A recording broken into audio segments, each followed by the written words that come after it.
Hi everyone, welcome to our webinar. Thank you all for joining us. We're super excited to get started. Just a quick note before we do get started, we will be opening up the conversation towards the end, so please save any questions you have until then and we'd be more than happy to answer them. So for today, we wanted to discuss email security as it has been a huge topic discussion as of lately. So I'm going to go ahead and introduce Abe and Abraham of Freenome to lead the discussion for today. Alrighty, can you hear me okay? Yeah. Hi, my name is Abraham. I'm the CTO over here at Freenome. I can oversee the software development arm as well as our data center side of our operations. And Abe, my partner, is... Hi everyone, Abe, are you there? I'm Abe Sasson. I'm the managing partner here at Freenome. I manage our managed IT services as well as our managed security services practice here. Thanks so much. So the topic of today that we want to discuss is email security and how to recognize potentially dangerous emails and protect your information, your company's proprietary data, etc. 91% of cyber attacks are through email from a study from PhishMe. And these cyber attacks include things like phishing or spear phishing, where people are, where hackers attempt to get personal information. It could be just usernames and passwords or some other personal data. They may have email attachments or links to websites that will install ransomware onto your network and encrypt all your files and your data and prevent you from accessing unless you pay some sort of ransom. Otherwise, there might be some sort of viruses that are in those attachments that may infect your network. Other attacks are of the nature of theft, where that theft could be either financial, where they induce the victim to go ahead and wire money out or buy some sort of gift cards, or the theft could be just proprietary data from the organization.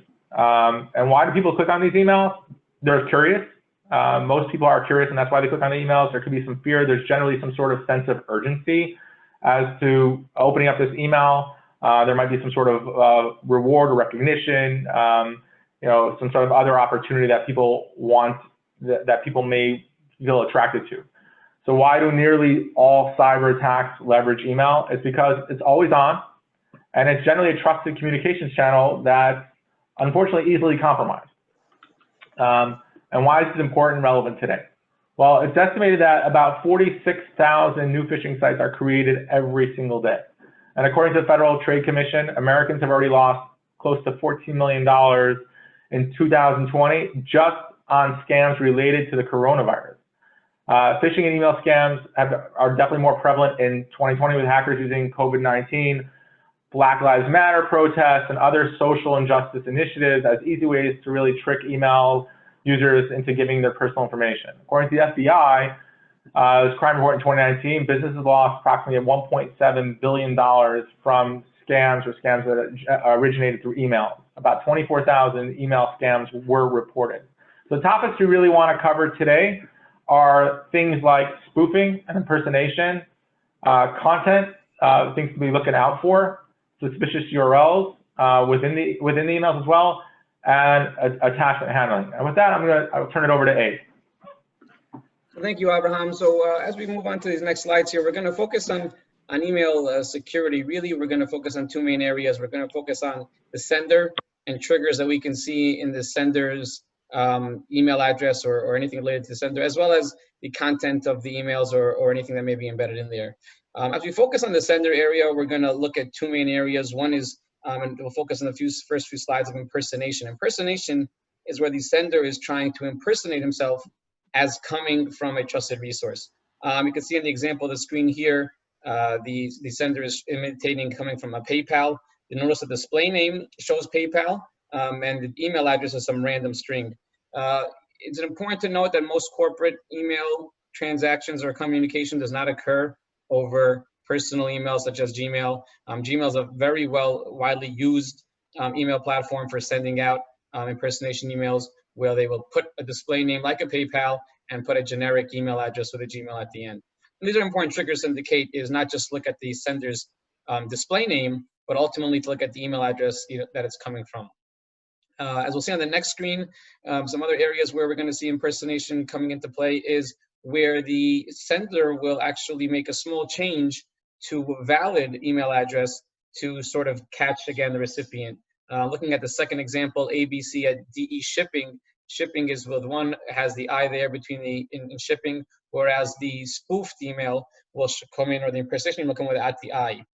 This is an accepted code referred to in the industry as a similar domain name, where the sender will try to mimic a domain name, trying to trick the recipient into thinking that it's valid. And this can happen where someone will change an O to a 0, will drop a letter, will add a letter, will add a simple 1 at the end or in the middle, or change an I to a 1. These are all indications of things where the sender is trying to impersonate the sender of the email. Other areas which we'll cover as well, we'll refer to as spoofing. Spoofing, you may or may not have seen this, where that's actually an email coming from your actual email address, or a valid email address, but it actually is not coming from your server. Now, this gets triggered a lot of times if you're sending a link to an article from a website, or using a CRM solution like Salesforce, or using a marketing campaign where they're sending emails on your behalf.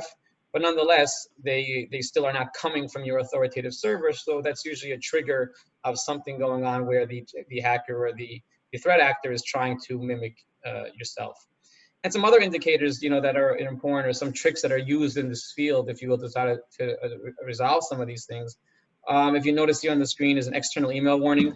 These are important because, the trigger here basically will indicate to the recipient that this email is originating outside of your network. So for internal emails, these warnings is not accompanied, and only accompanied by an external warning. And this is a good indicator where if you notice in the middle, David Jones, if David Jones actually works at Tech One, and he's sending an email to other people at Tech One, and it has this warning, that's a strong indicator that this is not the real David Jones, because that warning will not be accompanied for an internal email, only for an external one. Email disclaimer is another good example of how things can be used to, both from a legal perspective, control what's being sent, as well as indicating when you're getting that disclaimer. Usually it's system oriented, so if an email is accompanied without the disclaimer, it usually can indicate something of potential that may be suspect.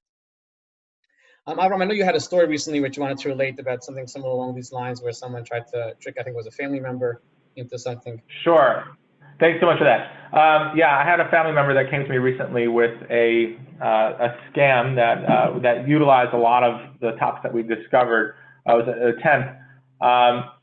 Essentially, my brother-in-law works as a controller for his father, and his father is big in the energy space, and they normally have vendors where they buy product overseas, and the father sent instructions, or actually didn't send, but hackers impersonating the father sent instructions to the son to go ahead and wire money on a bill that's approved to such and such account for this and this vendor.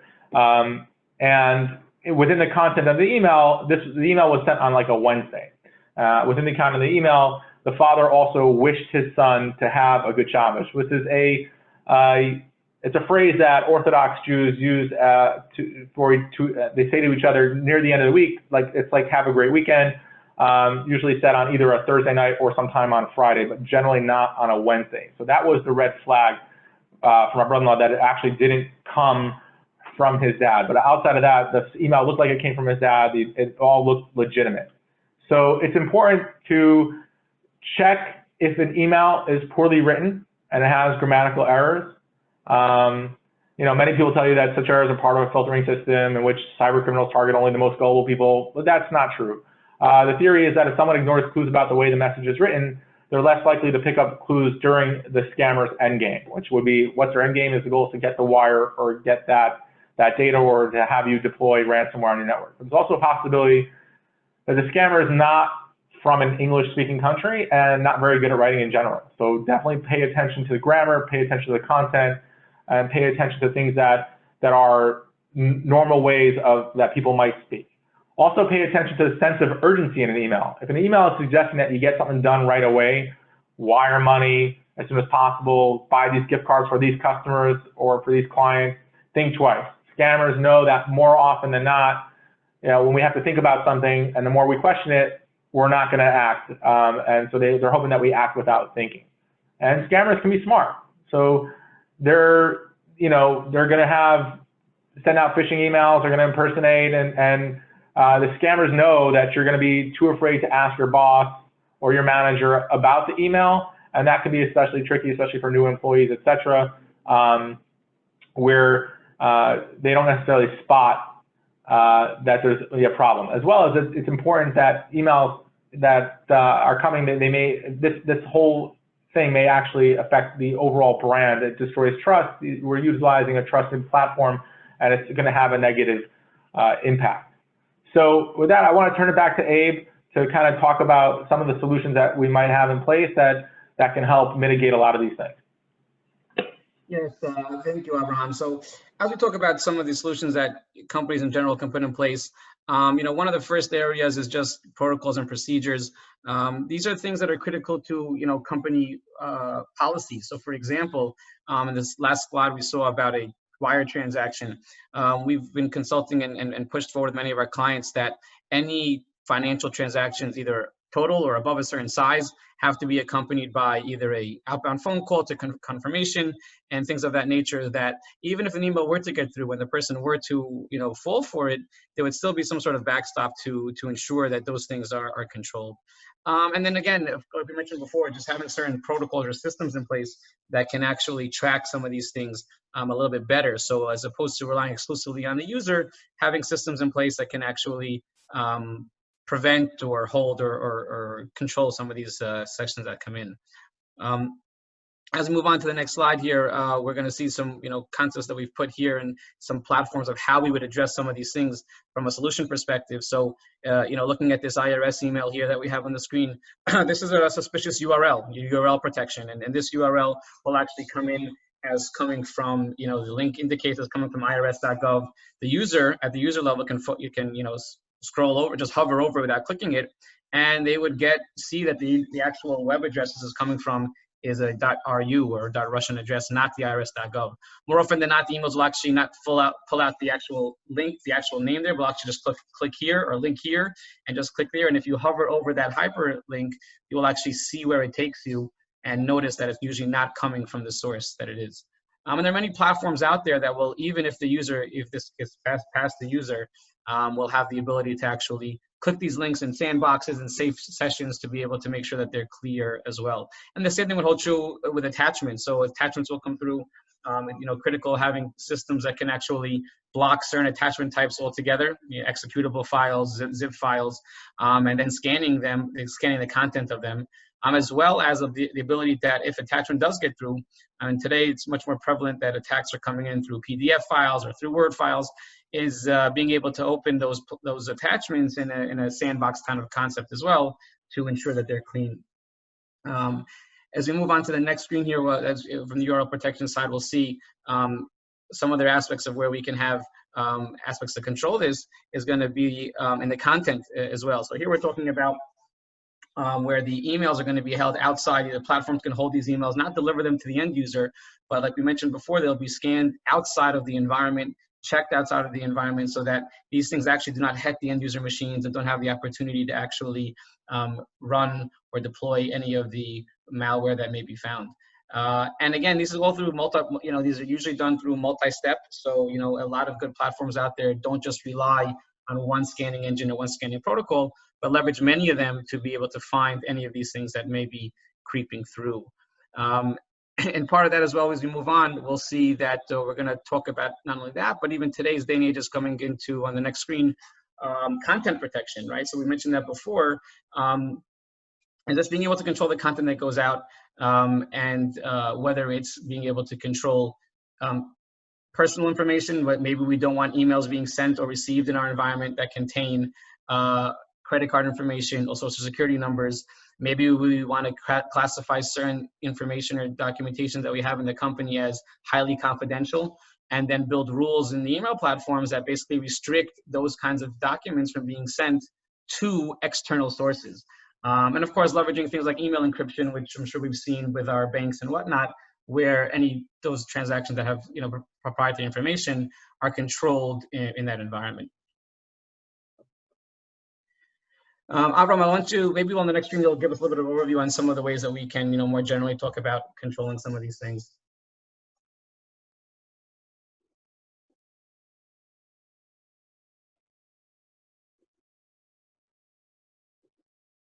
Abraham? I'm sorry. Yes, so I apologize, I had myself on mute. We have some security training that we have on our website that companies and clients can go ahead, and anybody can really just go ahead and use for their employees. Human error really plays such a large role, and the mistakes that people make, just almost innocent mistakes that they're going to click on an email, open it up, or take some sort of action, having some sort of policy in place is critical. So train and reinforce, and it's important to have clearly defined and articulated processes of how a company might go about wire transfers or purchases over a certain amount, that no matter what, those kinds of instructions would never come over an email. So right out of the gate, that would be a big red flag. I'll turn it back to Abe with respect to some of the technical stuff that we can do for attachment protection and things like that. Yes, thank you, Abraham. So as we mentioned before, I think the next three areas on this slide here, the attachment protection and content examination and email security platforms. So these really revolve around, aside from user training, is having the platforms in place that can control these things, whether it's attachment and not just attachments, but like I mentioned before, scanning the content of those attachments as well. And even URLs are embedded in attachments, which is a more common thing today, where you send out a Word attachment which has the link in there. And those concepts will try to bypass some of these filters. And the content examination, as we mentioned, so whether it's from a legal perspective or whether it's from a security perspective, ensuring that we have platforms that can actually examine the content. And ultimately, it comes down to, I think, because this is a multi-pronged from user training awareness and then procedures and then platforms that can be used, finding usually the right partner who can help you with either platforms that are out there, developing some of these policies, some of the user training awareness technologies and platforms that are out there like KnowBe4, and things that can really help, move this spectrum along to make people more aware of what's going on. So now we'd like to open up the chat for any questions. If you want, you can unmute and kind of chime in, or you can ask in our question and answer box. So I have a question here: how to prevent my domain from getting emails with their own email as the spoofed sender? That's a great question. I'll take that. So there's a few things that can be done. First, at a domain level, there are DNS records that can be added. The generic ones include things like SPF records and DMARC records, DKIM either in certain scenarios. Those are important because those records at a domain level actually tell the world who your authoritative servers are for sending email. So if you're a school on Google, or if you're on Office 365 or in an Exchange server, you would indicate those in your SPF records, and you can also add multiple ones. So if you leverage a CRM solution like Salesforce or a marketing platform, such as Constant Contact, they'll also provide you with records to put in your SPF or DNS records to address that. And then on top of that, if you have on the internal side, when you're receiving emails that you're worried about maybe spoofs, you would be able to have many security platforms have anti-spoofing rules, where similar to them in your spam settings or your configuration policies, you would actually indicate to the email security platform what are your authoritative servers that you're going to be sending email from. And hence, if someone's sending an email from your domain that's not on one of those authoritative records, it'll be just held as a spoof to be reviewed by the administrator. Okay, we have another question here. Do you have a sample policy that we can distribute to our employees that addresses not wiring or purchasing anything from instructions received via email? That's a great question. I believe we have some of that, and I think what we probably do is we'll put up a resources link on our website for providing these types of sample policies that people can modify for their own companies accordingly. Awesome. And then I guess just one last call if anyone has some questions. If you do have a question later, you can always feel free to email Abraham or Abe, and we'll definitely get back to you there.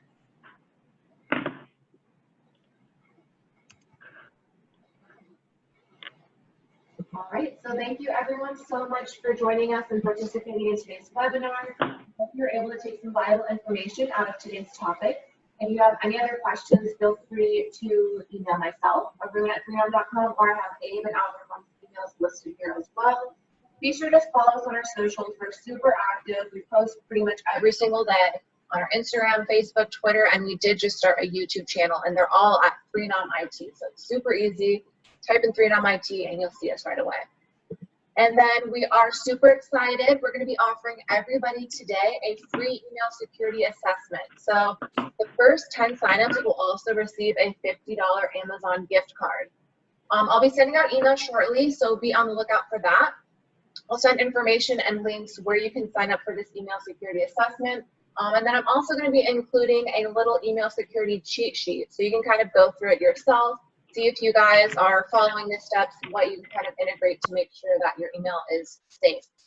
If you did join today, you just like jumped in and you didn't sign up through our freenom.com/webinar page, be sure to do that so that way I can have your email and file to send you all of this stuff. So thank you, Abe and Abraham, so much, and I guess we'll conclude it from here. Thanks so much, Arun.